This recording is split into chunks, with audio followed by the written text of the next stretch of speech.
हैं। मतलब हाँ, कुल 10? हम 4 भाई हैं मुझसे, और 6 बहनें? छोटे हैं सब। तो क्या करते हैं बाकी सब लोग? बड़ी जो है मुझसे वो टीचर हैं, बाकी अभी पढ़ाई कर रहे हैं। बहन 2-3 बहनों की शादियां हो चुकी हैं, मैं अभी कुंवारा हूँ।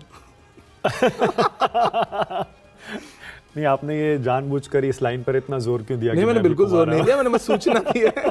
सबको पता है, मतलब कोई आप शादीशुदा हो तो मोदी जी के बारे में ही बहुत दिन तक लोगों को भरम रहा, बाकी तो सबके बारे में। राहुल जी कुंवारे हैं, हम कुंवारे हैं, ये तो सलमान खान कुंवारे हैं, तो देश को पता ही है।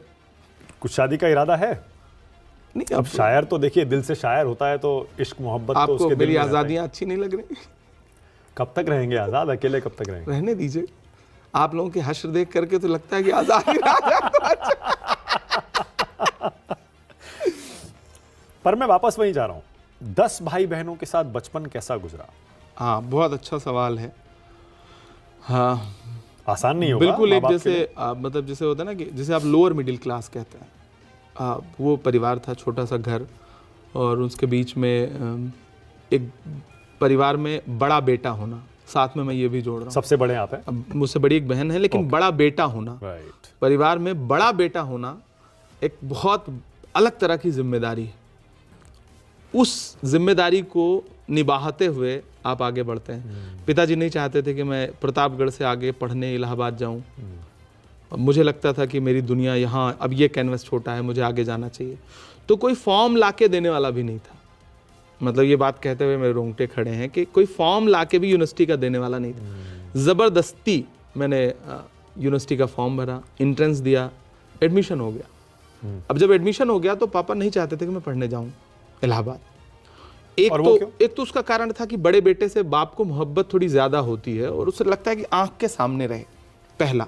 दूसरा शायद कि 10 बच्चों की परवरिश, आप मदद भी करते होंगे शायद। पढ़ाई, बड़ा खर्च जाएगा तो वहाँ रहेगा, कमरा लेगा, खर्च बढ़ेगा, ये भी एक कारण हो सकता है, हर पिता के दिमाग में होता होगा। तो कमाना कब शुरू किया था? तो उसके बाद मैंने जिद करके मैं गया, और फिर ग्रेजुएशन का फर्स्ट ईयर, फिर उसके बाद मैंने कभी पापा से पैसे नहीं लिए। फिर मिलने लगे 500 रुपये, 400 रुपये, 200 रुपये एक कार्यक्रम में मिलते थे, और शॉल मिलती थी साथ में। वो भेजने शुरू किए होंगे घर पैसे? तो नहीं, वो कभी मुझसे पैसे नहीं लेते थे, लेकिन मतलब ठीक है, अब तो मैं खुशी खुशी उनको जो भी दूँ, पिता हैं उन्हें गर्व होता है, लेकिन वो मतलब मेरा खर्च हो जाता था, मैं माता पिता के लिए गिफ्ट ले जाता था, भाइयों के लिए, बहनों के लिए। तो मैंने वो जिसको कहते हैं ना लोअर मिडिल क्लास का जो दर्द है इस देश में, उसको मैंने जिया है।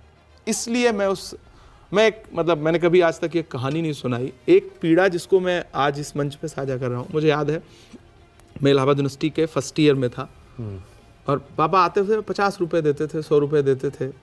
तो इलाहाबाद से ट्रेन पकड़ते थे, ट्रेन 13 रुपये का ट्रेन का टिकट होता था जनरल का।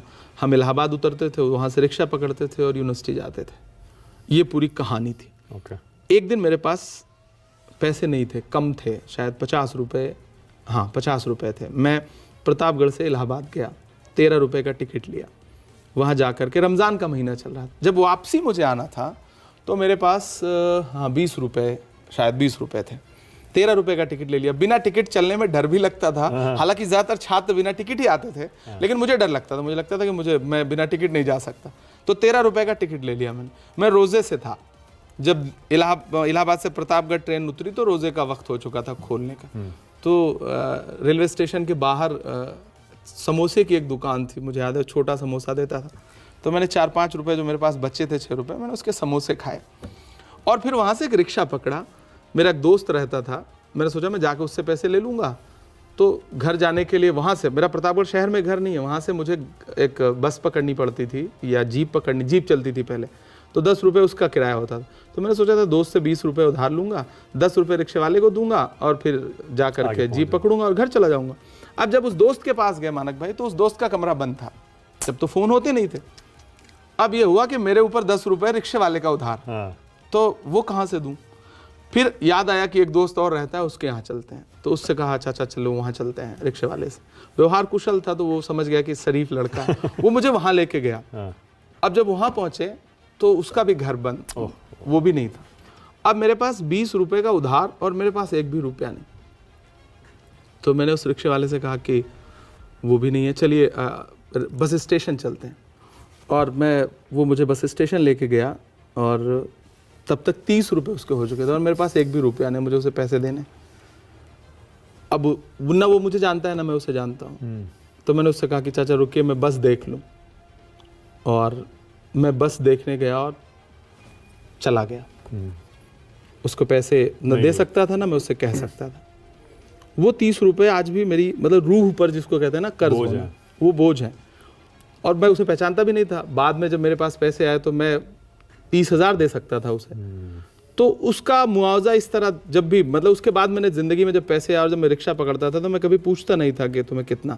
अगर उसका 50 रुपये होता था तो मैं उसको 500 रुपये देता था। मुझे लगता था मैं एक कर्ज उतार रहा हूँ और वो आज भी मतलब मेरी रूह पर कर्ज है। आज अगर वो रिक्शा वाला मिल जाए तो मैं उसे उसका 3 लाख रुपए दे दूँ कि 3 लाख रुपए ले लो आप। वो ये मैंने कभी किसी से नहीं कहा और ये कहानी आज भी मेरे दिल में है कि वो बहुत बड़ी पीड़ा है। तो वो तो कॉलेज में थे ना, मतलब वो फर्स्ट ईयर, वो सब पापा के ही पैसे। 18 साल के रहे होंगे। हाँ तकरीबन 18 साल।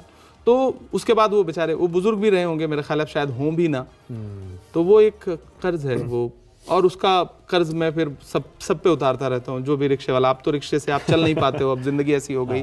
लेकिन जो भी मिलता है मैं कोशिश करता हूँ। मैं उसके बाद 4-5 साल 7 साल जब भी रिक्शे पे चला मैंने एक का 100 गुना दिया कि शायद इसका थोड़ा सा सवाब उस तक पहुंचे। मतलब नहीं, वो एक पीड़ा थी। दिल छूती है ये कहानी, और आपको उस बात का पछतावा है और आज भी बोझ महसूस हाँ करते हैं। बोझ है, ये वो दिखाता है पूरी कि जिंदगी रहेगा बोझ शायद।